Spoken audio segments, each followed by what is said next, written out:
incarceration, and also taking it into the wants and the desires of the crime victim. When someone is incarcerated, sentenced to an open term, we have to allow that person to be able to transition on. Like you said, if there's no incentive for you to do well, then you're gonna just max out. And we know that when that happens, the recidivism rate, you're more likely to reoffend than not.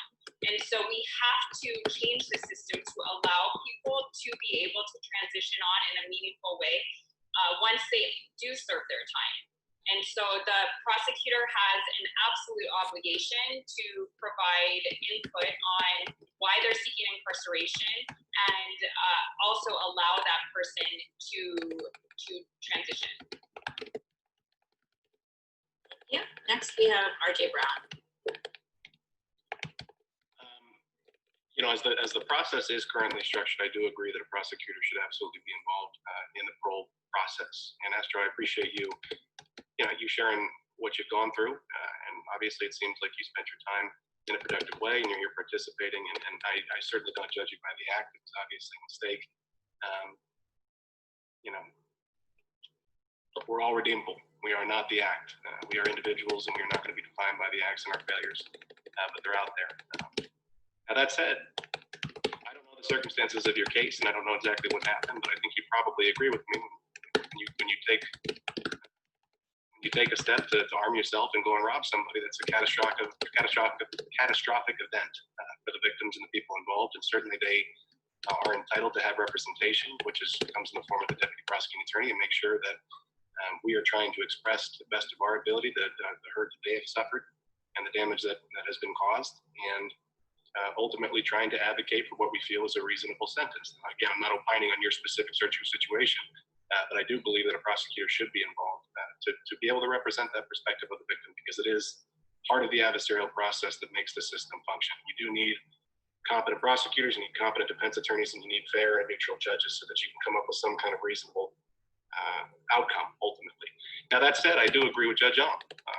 While the process as it currently is situated, I think prosecutors are necessary. I would personally like to see judges fix the sentence. I think that the judge is the person that is in the position who understands the facts the best, he understands the circumstances of the defendant the best, or she, and that they are in the best possible position to mete out a just sentence. And so that's where I'd like to see it go. But as it stands today, I think it is appropriate to have the prosecutors there.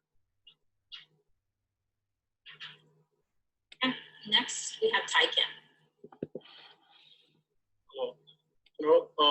Let me just start by saying, there are various parts to criminal justice systems. As I said earlier, there are law enforcement, police, there are prosecutors, judges, and prison system. And we all have to work in concert.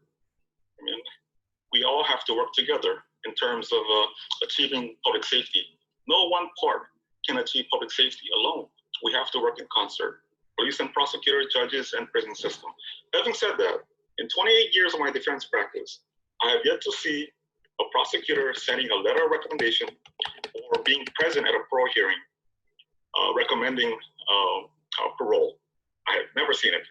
I've seen prosecutor's office always asking for the maximum, always asking for no parole. And that is something that we need to address. Now, we have to find out what type of program the individual has sought during incarceration or has been offered. And we have to work on that. We need to do this in concert, and we can't do it along with the prosecutor's office being left out and having the prison system run it, because paroling authority is part of the prison system. Now, there was a talk of the judges rendering a sentence and prison just following it. I'm opposed to that as well. Prison system has a voice, a part of criminal justice system, and we have to work in concert. And prosecutor's office have to look deep into individuals' parole chances. What behind background information, behind his or her conviction records, and what programs he or she has sought and is available to them. That is very important. It's not just asking for the maximum. It's not just opposing the parole altogether. Thank you. Thank you. And lastly, we have Dwight Namamoto. Yeah, thank you. Actually, I've seen many instances where my deputies have gone and not asked for the maximum.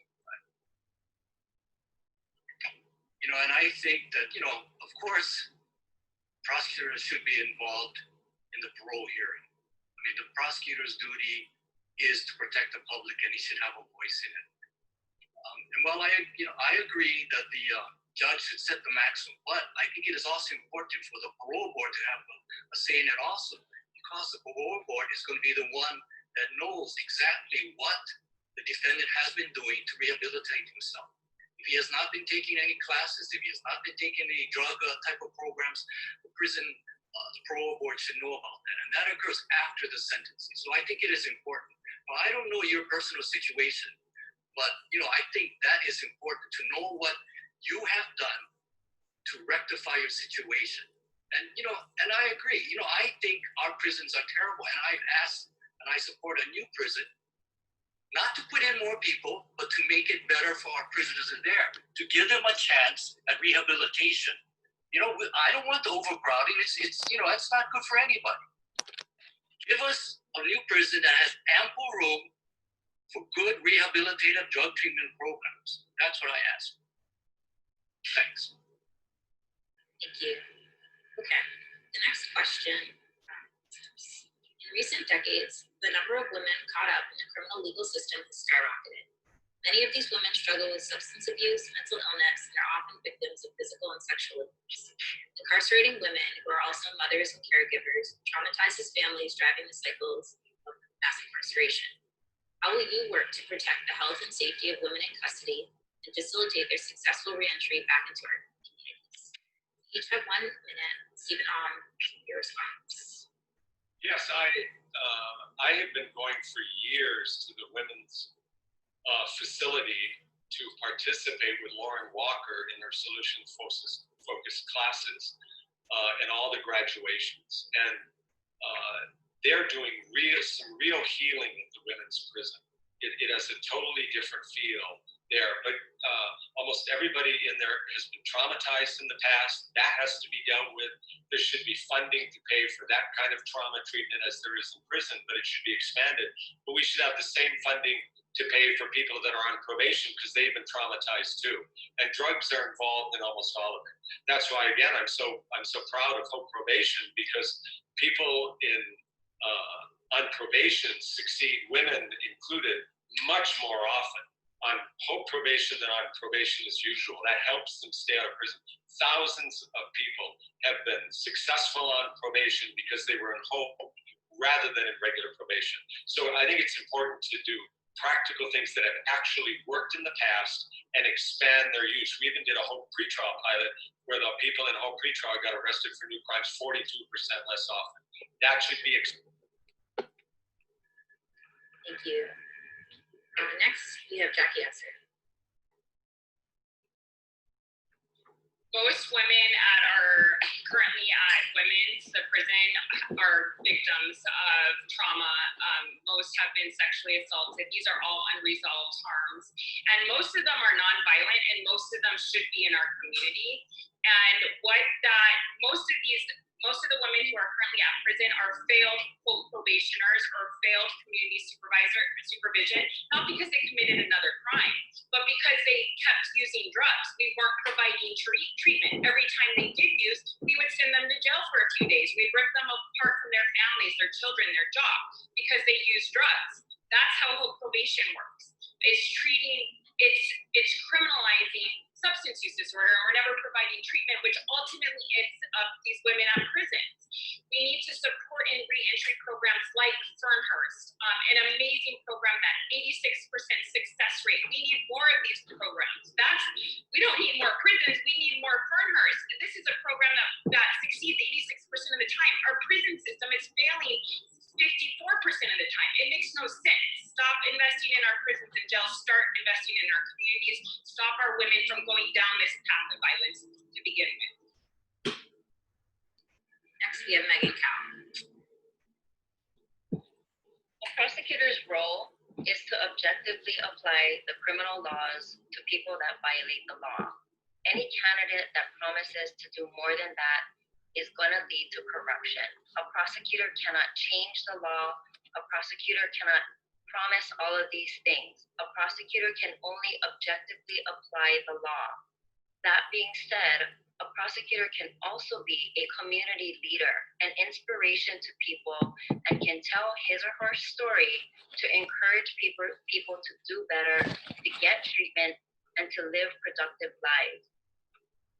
A prosecutor should be a community leader, and it hasn't happened in the past because the role was very limited to the only three elected candidates. But going forward, I believe that the prosecutor can inspire people and can ask people to do better. Thank you. Next, we have RJ Brown. So I do agree with Megan. The prosecutor's role is to objectively apply the law and to do the job that we've been tasked with doing, which is to look at the facts, apply it, and sometimes make sentencing recommendations. I do believe the next prosecutor has the capacity to be an inspiration to help lead others.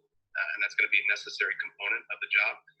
But one thing I will say is that the prison system that we've got set up, it is structured so as to be punitive. And with that system, it's inherently destructive, and you're going to hurt people. When you treat people like animals, that's the result that you're going to get. These people are not coming out in a better situation than when they went in. They're coming out with a high propensity toward recidivism. They're coming out with less incentive to right their ways. And so what I'd like to see, and what I would do is if I'm elected, is use my position to lobby for a therapeutic prison system. I have an obligation to get dangerous people off the street. I have an obligation to make sure that the public is safe. But once I've met that obligation, I don't see any value or any benefit in having a prison system that is treating people like animals. And so we need to reshift that system. We need to make it more helpful. We need to have it set up so that there are services that can get people back on their feet. And that's certainly something that I would do if given the opportunity. Next, we have Dwight Nakamoto. Yes, I agree that our women that are in prison before they are released and set out into the community, because sooner or later they will be freed into the community, whether they max out or not.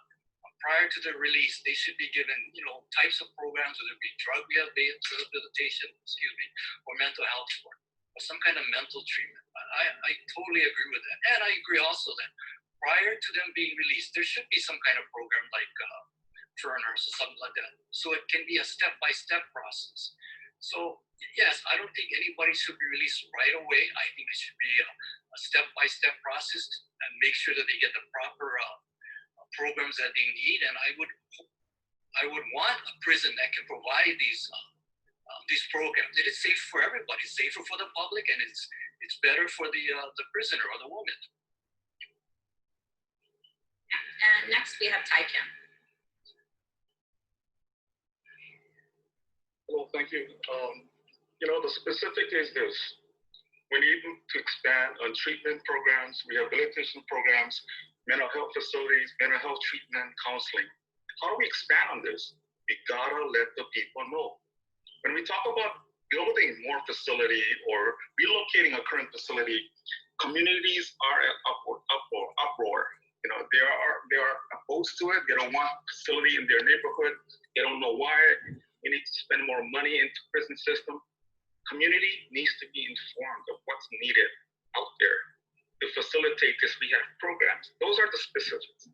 We need to reach out to the people, let the people be aware, educate them, inform them of what's happening in criminal justice system and need for facilities that can help these people in custody so that when they're released, they'll be ready for it. Or when they're released, they'll get into these programs readily without having to wait around for it and possibly commit another offense.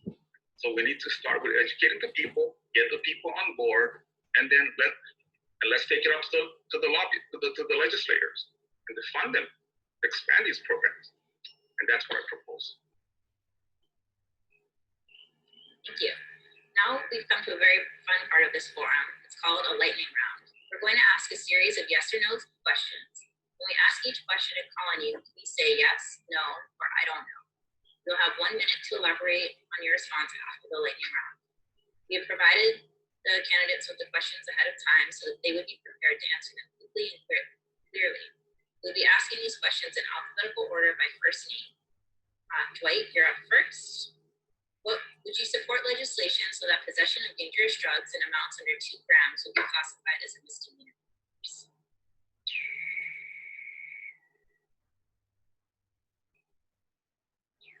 No. Okay. Next is Jackie. Yes, it should be fully decriminalized. Megan, No. RJ, No. Stephen, No. and Ty.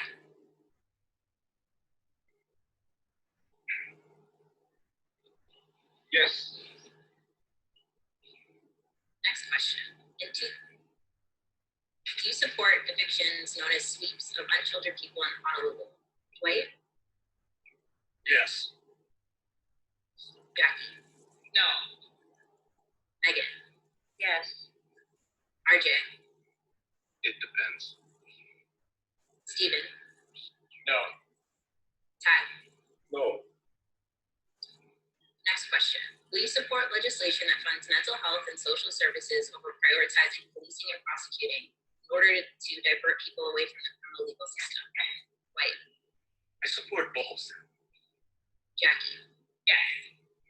Megan, I support both as well. RJ, Yes. Stephen, No. Ty. Yes. Next question. Do you support offering victims harmed by crime the opportunity to participate in restorative justice practices as an alternative to prosecution? Dwight, Generally, yes. Jackie, Yes. Megan, No. RJ, Not as an alternative, but as part of the process. Stephen, Yes. Ty. Always is. Next question. Studies show that secured money bail is no more effective than non-secured money bail, and in fact can lead to devastating consequences for individuals and their communities. So you commit to eliminating requests from your office for money bail as a condition of release? Dwight, No. Jackie, Yes. Megan, No. RJ, Not elimination, but minimization. Stephen, Yes. Ty. Yes. And this is the last question. Do you support ending qualified immunity for police? Dwight, No. Jackie, Yes. Megan, No. RJ, It depends. Stephen, No. and Ty. Yes. In the lightning round, each candidate will now get 1 minute each for a follow-up to the lightning round questions. Dwight, the first. I believe that, basically that bail is just another tool that the judge has. The judge does not have to set bail. He can do away with bail. He can make it SR. He can make OR. And that is why I do not support doing away with cash bail. It is just merely another tool. Why would you want to take away another tool?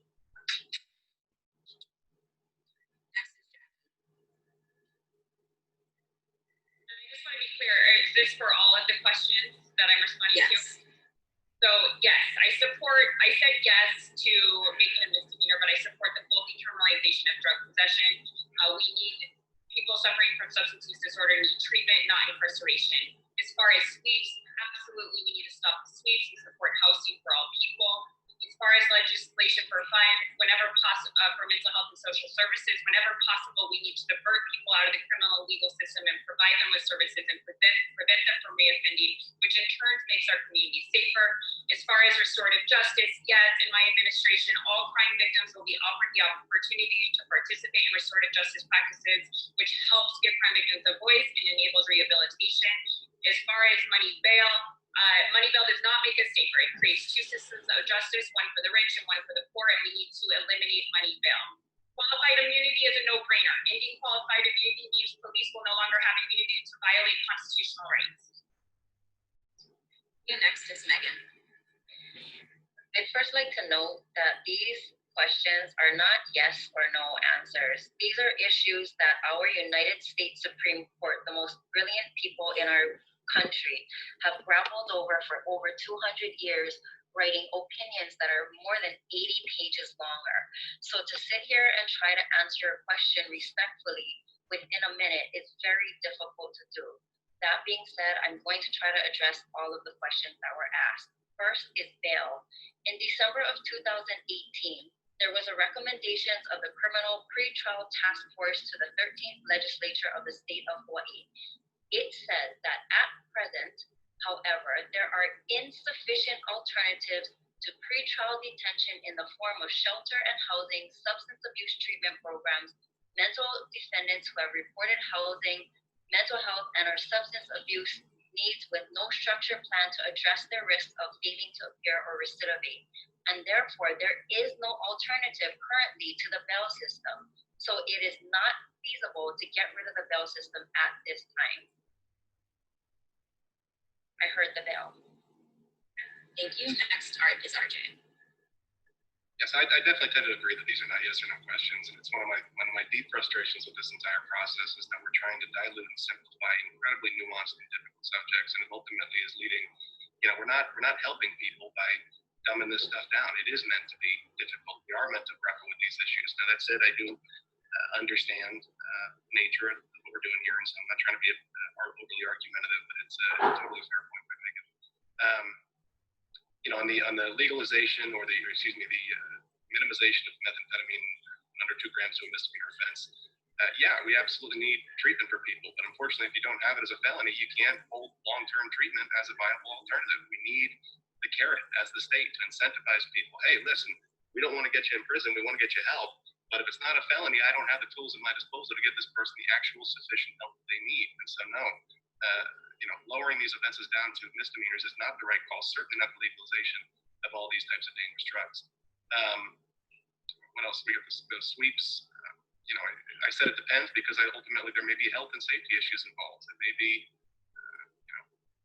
an altruistic humanitarian type mission to get people off the streets and get them into health. And so I can't just say blanketly.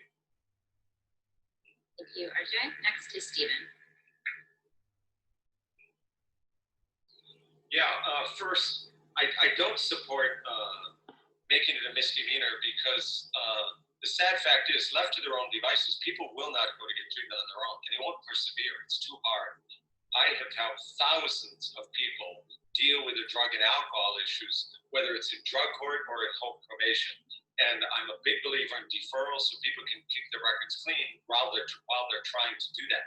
But we definitely should be looking at research in the other states that have done it to see what that has led to, whether that's been helpful or not. I think that restorative justice, by all means, I've actually done that in my courtroom with restorative justice circles for people on probation. Money bail, cash bail discriminates against the poor, rewards the rich, and people don't get supervised. So once a new system is in place, but that means you have to have judges available to see people who've been arrested, and you have to have signature bonds available, and you have to have good supervision. The District of Columbia Pretrial Service Agency is a great model for this. And finally, qualified immunity, it definitely should be subject to statutory change so we can make it easier for citizens.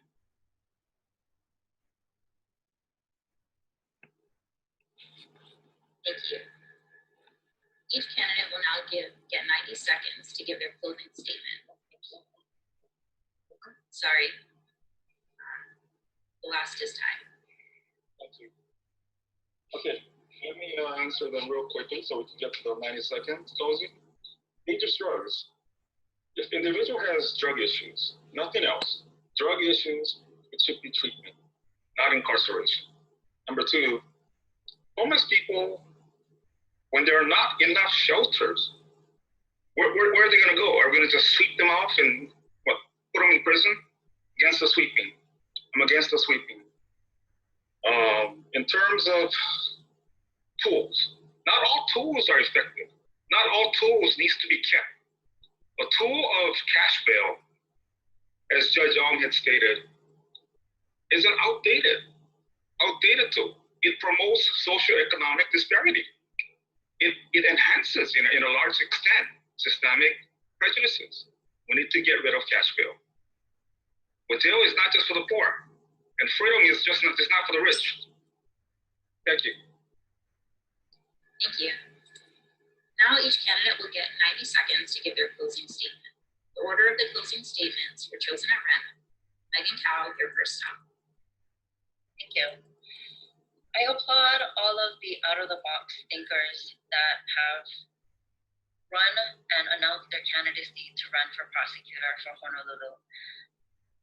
But this is not what Honolulu needs right now. There has been an unsurmountable increase in crime, and criminals are not the same as they were 20 years ago.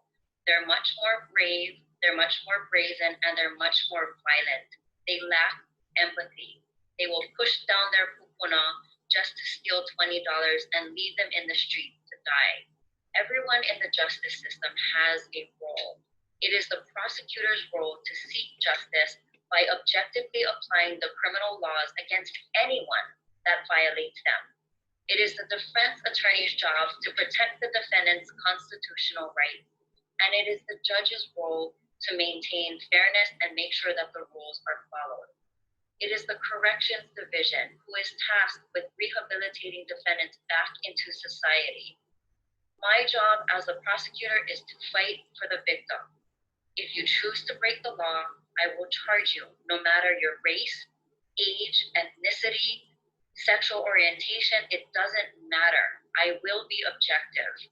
I have taken the most aggressive position, yet the most objective position.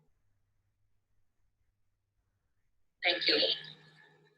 Next, we have Stephen On.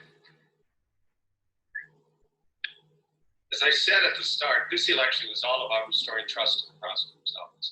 And I think, given my 31 years of protecting the people of Oahu, helping victims get closure, and helping people with drug and alcohol problems and mental health problems to succeed and get their lives back, I'm the right candidate to do this. I also have the credibility of being experienced. I've been a supervisor in multiple ways. I've run offices. I can hit the ground running from day one.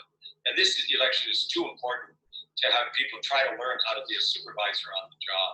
I'm a huge believer in treatment, and Hope Probation uses treatment all the time.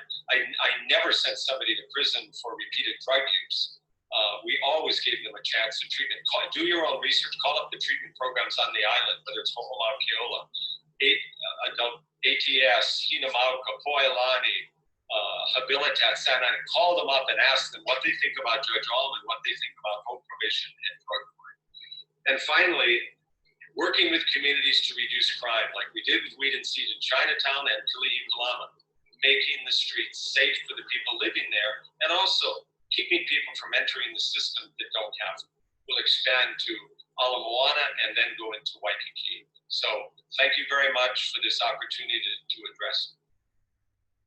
Thank you. Next, we have Tai Kim. Hello, this is Tai Kim. We'll always home to all of us, or most of us.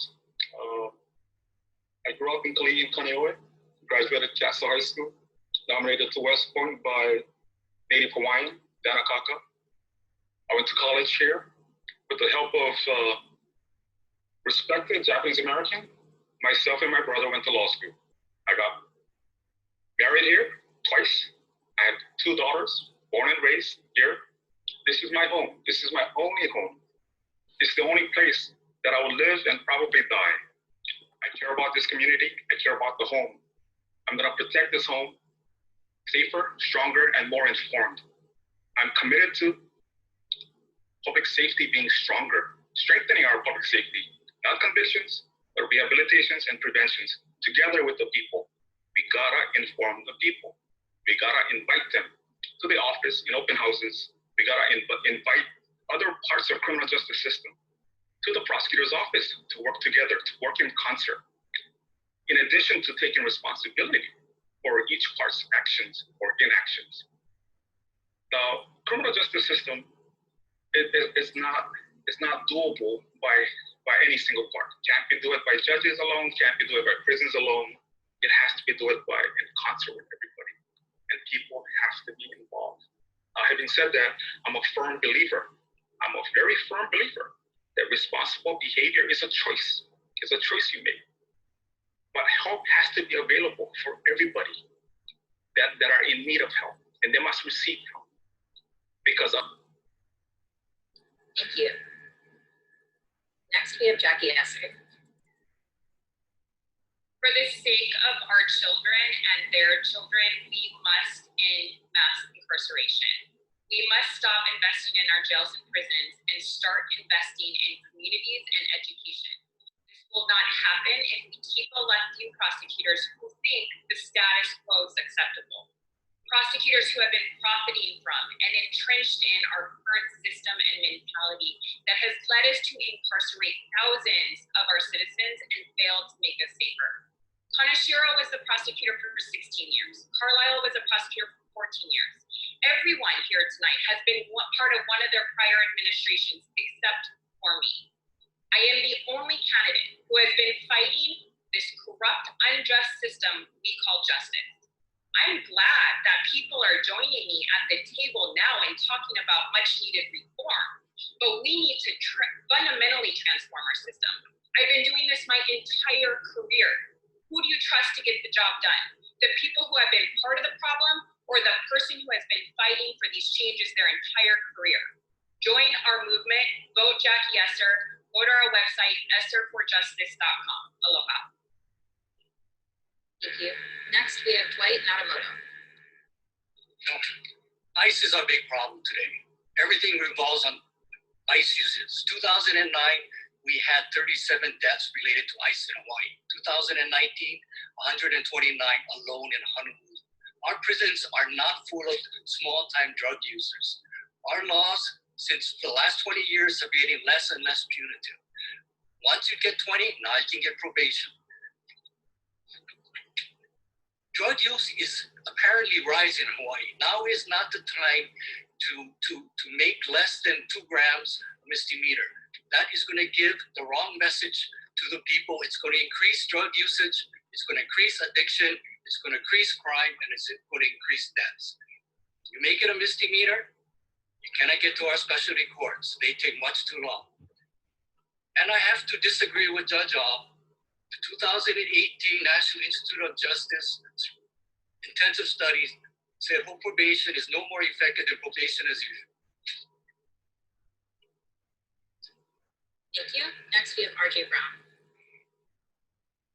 So we're all living through a narrative extremes right now. When you look at the national politics, when you look at local politics, it's either hard right or hard left. You're either with us or you're against us. It's us versus them, and it's becoming this unbelievably destructive mentality. In the bottom of my soul, I believe that right now is the time to strive back toward the center, to some sense of moderation, to some sense of sobriety. Let's take the ideas that work. Let's reform the system where it's in need of reform, and there are absolutely a fundamental shift in the way that we do have a de facto priority for incarceration, that we have to pull back on that. We are doing more harm than good, and we're creating a less safe community. When we are just having this knee-jerk reaction over and over again, this idea that you can be tough on crime and that you can just throw everyone in prison and think that that's going to solve the problem. It's not. At the same time, the solution here, with all due respect, is not to elect a defense attorney. You need a prosecutor. That's part of the system. That's how this thing works. It is an adversarial process. You want good, ethical, decent, honest prosecutors. You want smart, competent, zealous, dedicated defense attorneys, and you want a solid, neutral judiciary, because that is the only way that the system has any chance whatsoever of functioning according to the values that it aspires to function to. And right now, like, everyone's got their little piece. We've all got our little segment about why we think we're the best. Yeah, rah, rah, rah. Elect the right person with the right temperament. Elect someone who's going to do what is right, who has integrity, who believes in this process, who believes in the inherent value of people. And that's the direction that we need to go. And I hope to God that the voters understand that. And I just hope that they do their due diligence and put the work in to get this done. Thank you, candidates. As a reminder to folks watching, people with felony convictions can still vote once they're out of prison and jail. People in jail, pre-trial, or convicted of misdemeanor offenses are not barred from voting. Most vote by absentee ballot. Make sure to register to vote online. We'll be dropping the links in the chat. And thank you to everyone who joined us over Zoom this evening. I'd now like to hand it over to ACLU of Hawaii's Smart Justice Campaign Director, Monica Spitia, who will close us out.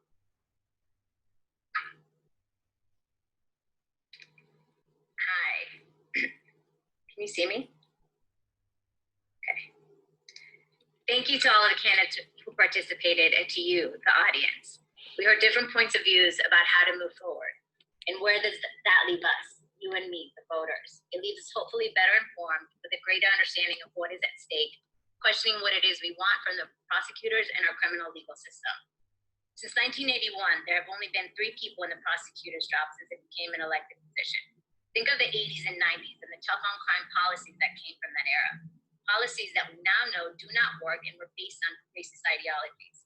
Policies that destroyed families and devastated communities, namely Black, Brown, and Indigenous communities. In Hawaii, this means Kanaka Maoli and Pacifica peoples who are disproportionately policed, arrested, and incarcerated. In Hawaii, 3 of 4 arrests are for nonviolent, non-property offenses. Most arrests are for crimes of poverty and homelessness, for substance abuse and mental health issues, things the criminal legal system handles very poorly. And get this, Honolulu is on the verge of building a new jail. Based on the model that gives a 60% recidivism rate, it will cost over $525 million. That's $525 million. Paying this type of money to disappear human beings is not humane, productive, or smart. Holding people accountable should allow for a much broader, more sensible range of responses. You heard from our friends who have been deeply affected by incarceration. Though these stories rarely make the news, they are no less real or important. We are all a part of this community. Imprisonment is a brutal and costly response to crime and poverty that traumatizes incarcerated people and hurts families and communities. It should be the last option, not the first. By reducing our reliance on incarceration, we can invest the cost savings in schools, job training, stable housing, mental health, and substance abuse services, conflict mitigation. What if we invested in neighborhood revitalization projects that support small businesses and general quality of life for everyone? To the candidates, thank you for participating, and I ask that you listen to the groundswell that is happening. To the media, I ask that you hold those empowered to account, and that when reporting about crime, you not amplify the voices of power without context and caution. And to you, the audience, thank you for joining us.